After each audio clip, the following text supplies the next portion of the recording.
Senior నటుడు నిర్మాత బండ్ల గణేష్ చేపట్టిన సంకల్ప యాత్ర తిరుపతికి చేరింది. తిరుపతి సమీపంలోని మంగళం ప్రాంతానికి చేరుకున్న ఆయనకు పలువురు తెదేపా నాయకులు, అభిమానులు ఘన స్వాగతం పలికారు. తిరుపతి సమీపంలోని మంగళం ప్రాంతానికి చేరుకున్న ఆయనకు పలువురు తెదేపా నాయకులు, అభిమానులు ఘన స్వాగతం పలికారు. షాద్ నగర్ నుంచి ప్రారంభించిన పాదయాత్ర 22 రోజుల పాటు 500 కిలోమీటర్లు సాగిందని, సోమవారం సాయంత్రం అలిపిరి చేరుకున్నారని బండ్ల గణేష్ తెలిపారు. రాత్రికి అలిపిరి వద్ద బస చేసి మంగళవారం ఉదయం స్వామివారిని దర్శించుకోనున్నట్లు తెలిపారు. ప్రతి అడుగు వెంకటేశ్వర స్వామి నామస్మరణతో, పూర్తి నిజాయితీతో యాత్ర సాగిద్దన్నారు. దారి పొడవునా తనకు సహకరించిన ప్రజలకు ఎలాంటి ఇబ్బంది కలగకుండా చూసుకున్న పోలీసులకు ఆయన కృతజ్ఞతలు తెలిపారు. అందరికీ నమస్కారం. 505 కిలోమీటర్లో 507 కిలోమీటర్లు కంప్లీట్ అయిపోయింది. సాయంత్రానికి అలిపిరి చేరుతాం. రేపు మార్నింగ్ అలిపిరి నుంచి తిరుమల చేరుకొని స్వామివారి దర్శనం చేసుకుంటాను. సంతోషం. జనవరి 19వ తారీఖు నాడు షాద్ నగర్లో ఈ యాత్ర ప్రారంభించడం జరిగింది.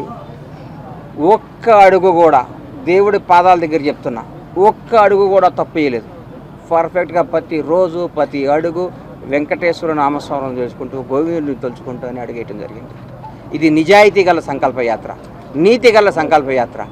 నారా చంద్రబాబు నాయుడు గారు జైల్లో ఉన్నప్పుడు సార్ ఏమవుతాడని భయంతో ఒకరోజు వస్తాడు, 2 రోజులు వస్తాడు, 4 3 రోజులు వస్తాడు, 40 రోజుల తర్వాత టెన్షన్ స్టార్ట్ అయిపోయింది.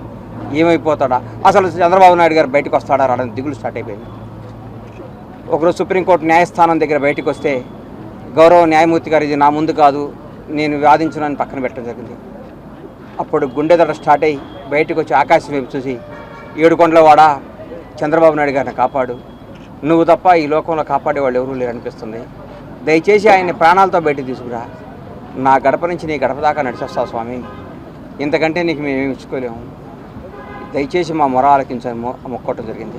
నాలాగే ప్రపంచవ్యాప్తంగా ఉన్న కోట్లాది అభిమానులు ఆయన సార్ తిరిగి రావాలని అందరూ ఆ స్వామివారిని ప్రార్థించడం జరిగింది. అందరి మొర ఆలకించిన ఆ ఏడుకొండలవాడు చంద్రబాబు గారిని బయటికి తీసుకురావడం జరిగింది. తిరిగి ఆయన్ని అందలం ఎక్కించడం జరిగింది. ఆ భాగంగా సార్ బయటకు వచ్చినప్పుడు మొక్కుకునే భాగంగా నేను ఈ పాదయాత్ర చేయడం జరిగింది. జనవరి 12వ తారీఖు నాడు ఆ కేసు కొట్టేయడం జరిగింది. ఈ పాదయాత్రలో దారి పొడుగున ప్రతి ఒక్కరూ అభిమానంతో ఆశీర్వదించారు, ఎంతో సహకరించారు.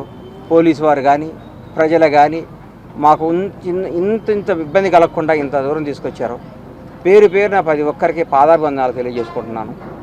ఈ అవకాశం ఇచ్చిన, ఈ నడిచే అవకాశం కల్పించిన దేవదేవుడు ఏడుకొండల వాడికి ఒక్కసారి కృతజ్ఞతలు తెలియజేసుకుంటూ సెలవు తీసుకుంటున్నాను. Thank you.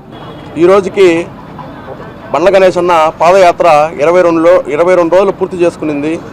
మా పెద్ద అయిన సీఎం చంద్రబాబు నాయుడు గారి ఆరోగ్యం మెరుగు కోసం దైవ సంకల్ప యాత్ర చేస్తున్న బండ్ల గణేష్ అన్నకి మా సంఘీభావం తెలుపుతూ ఈ తెలుగుదేశం కుటుంబం మొత్తం అన్నకు పాదయాత్రలో మా వంతు కృషిగా అన్నకు సంఘీభావం తెలియజేస్తూ సెలవు తీసుకుంటున్నాను.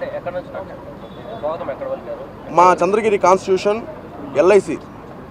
ఎల్ఐసి నుంచి సుమారు 500 మందితో మా తెలుగుదేశము అన్నదమ్ములు కుటుంబ సభ్యులు 500 మందితో అలిపిరి వరకు మా బండ్ల గణేష్ అన్నకి పాదయాత్రగా మేము తోడుంటాం.